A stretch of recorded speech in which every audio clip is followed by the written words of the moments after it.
حضرت سیدنا عثمان غنی رضی اللہ تعالی عنہ کا دور خلافت ہے۔ آپ رضی اللہ تعالی عنہ اپنے کام کاج میں مصروف ہیں۔ ایک آدمی آپ رضی اللہ تعالی عنہ کی بارگاہ میں حاضر ہوا اور کہنے لگا، اے امیر المومنین، میں ایک فریاد لے کر آیا ہوں، ایک معاملہ ہے۔ آپ رضی اللہ تعالی عنہ نے فرمایا، بولو، کیا بات ہے؟ کہنے لگا، اے امیر المومنین، میری شادی کو 6 مہینے کا وقت ہوا ہے۔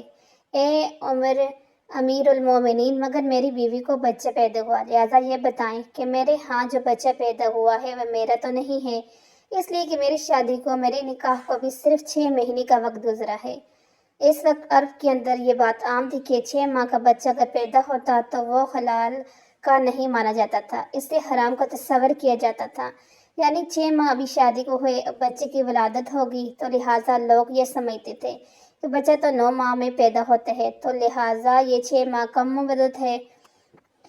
تو لوگ یہ تصور کرتے تھے کہ شاید نکاح سے پہلے کا ہوگا جو زنا کا ہوگا۔ حضرت عثمان غنی رضی اللہ تعالیٰ عنہ کی بارگاہ میں جب اس نے اپنا معاملہ بیان کیا، مقدمہ رکھا کہ میری بیوی کو بچہ جو پیدا ہوا ہے وہ میرا تو نہیں ہو سکتا، آخر وہ کس کا بچہ ہے؟ حضرت عثمان غنی رضی اللہ تعالیٰ عنہ نے اپنے مشیروں سے مشورہ کیا اور جو لوگ حساب کتاب جانتے تھے ان سے بھی مشورہ کیا۔ انہوں نے بھی بتایا کہ اے امیر المومنین، 6 مہینے اگر نکاح کو ہوئے ہیں تو لہٰذا بچہ اس کا نہیں ہے بلکہ پہلے سے کسی اور کا ہے اور والد الزنا ہے، یعنی لہٰذا کہنے لگے، اے امیر المومنین، وہ بچہ حلال کا نہیں ہے۔ مشیروں سے مشورے کیا تو کہنے لگے کہ حضور، عرب کا دستور تو یہی ہے، سارا عرب یہی جانتا ہے کہ آج تک اس پر عمل کرتے آئے ہیں کہ 9 ماہ میں بچہ پیدا ہوتا ہے، 6 ماہ میں کبھی بچہ پیدا نہیں ہوتا، لہٰذا یہ نکاح سے پہلے کا ہے۔ حضرت عثمان غنی رضی اللہ تعالی عنہ نے فیصلہ سنا دیا کہ اس عورت کو رجم کیا جائے، یعنی سنگار کیا جائے۔ زنا کی سزا کا اعلان ہو گیا اور یہ بھی اعلان ہو گیا کہ اس کو جب سزا دی جائے، سنگار کیا جائے، تو مسلمانوں کی ایک جماعت، ایک گروہ وہاں پر موجود رہے، اس لیے کہ اسلام کا حکم ہے کہ جب کسی کو سزا دی جائے تو مسلمانوں کو گروہ موجود ہوتا تاکہ لوگوں کے لیے وہ سزائے عبرت بن جائے،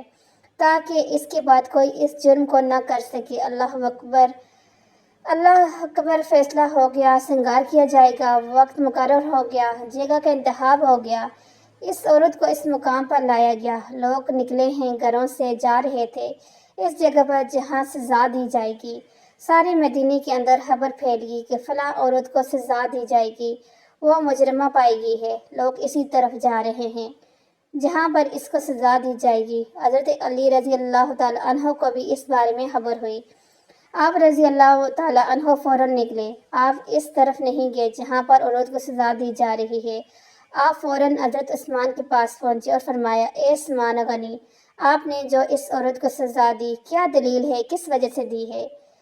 اے عثمان، میں آپ کو توجہ دلانے کے لیے آیا ہوں۔ حضرت عثمان غنی کہنے لگے، کیا بات ہے، کیا ہوا ہے؟ کہنے لگے، سزا کس لیے ہے، کیا دلیل ہے؟ حضرت عثمان نے کہا کہ میں نے مشورہ کر لیا، حساب لگوا لیا، سب کچھ جب معلوم کر لیا تو پتہ یہ لگا کہ 6 ماہ کا بچہ حلال تصور نہیں کیا جاتا۔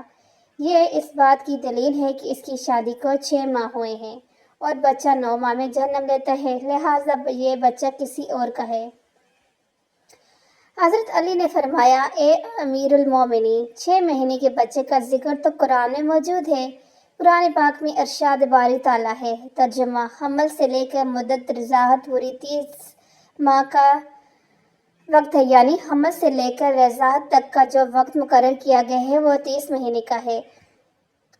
حضرت عثمان غنی کہنے لگے، اے علی، اس میں 6 مہینے کا بچہ کیسے نکلے گا؟ آپ رضی اللہ تعالی عنہ نے پھر دوسری آیت کے بارے میں بتایا کہ اس آیت میں واضح طور پر فرمایا گیا ہے کہ بچے کو دودھ پلانے کا دورانیہ پیدا ہونے کے بعد سے شروع ہوتا ہے اور وہ 2 سال کا وقت ہے، یعنی 24 مہینے۔ رضاعت کے 23 مہینوں میں سے دودھ پلانے کے 24 مہینے کو نکال دیا جائے تو 6 مہینے باقی رہتے ہیں۔ مطلب یہ ہوا کہ اگر بچے کی پیدائش 6 ماہ میں ہوئی جائے تو وہ حلال ہے۔ حضرت عثمان غنی کی آنکھوں میں آنسو آ گئے اور فوراً حکم دیا کہ اس عورت کو رہا کر دیا جائے۔ پھر حضرت عثمان غنی رضی اللہ تعالی عنہ حضرت علی رضی اللہ تعالی عنہ سے کہتے ہیں کہ اگر آج آپ نہ ہوتے اور عورت کو سزا دی جاتی تو عثمان اپنے رب کو کیا منہ دکھاتا؟ وہاں وہ عورت اپنے گھر والوں کو دیکھ رہی ہے اور رو رہی ہے، رو تو ہے اپنی پاک دامی کی دلیل پیش کر رہی ہے۔ اس کو زمین کے اندر گاڑ دیا گیا، اس کا سر باہر ہے، لیکن وہ یہ سوچتی ہے کہ یہ اللہ کی طرف سے میری آزمائش ہے۔ لیکن وہ کہتی ہے زنا تو بڑی چیز ہے، مجھے کسی غیر محرم نے دیکھا بھی نہیں۔ پھر خود کو دلاسے دیتے ہوئے کہتی ہے کہ یہ ضرور آزمائش ہے میرے رب کی طرف سے، اور اگر رب کی آزمائش ہے تو مجھے اس آزمائش میں شکوہ نہیں کرنا ہے، مجھے اظہار تشکر بھی کرنا ہے، اور اللہ جس حال میں رکھے وہی میرے لیے بہتر ہے۔ اسی دوران اس کی سزا کو روکنے کا حکم جاری ہو گیا، اس کو وہاں سے نکالا گیا اور اس عورت کو حضرت عثمان غنی کی بارگاہ میں واپس بلایا گیا۔ عورت وہاں پہنچی اور اس کا بچہ سامنے لایا گیا۔ حضرت عثمان غنی نے بچے کو دیکھا، پھر اس کے باپ کو دیکھا تو دونوں ایک دوسرے سے مشابہ تھے، دونوں کے نین نقش ایک دوسرے سے ملتے تھے۔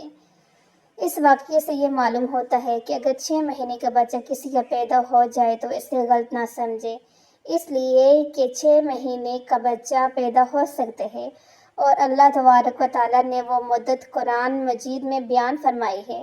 یوں تو وہ رب ہے جو چاہے تو بغیر ماں باپ کے بھی پیدا کر دے، جیسے اس نے حضرت آدم علیہ السلام کو پیدا کیا۔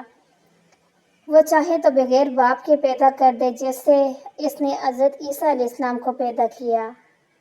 یہ اللہ کی قدرت ہے جسے ہم سمجھنے کی کوشش نہیں کرتے اور بس فیصلہ سنا دیتے ہیں بغیر سوچے اور سمجھے۔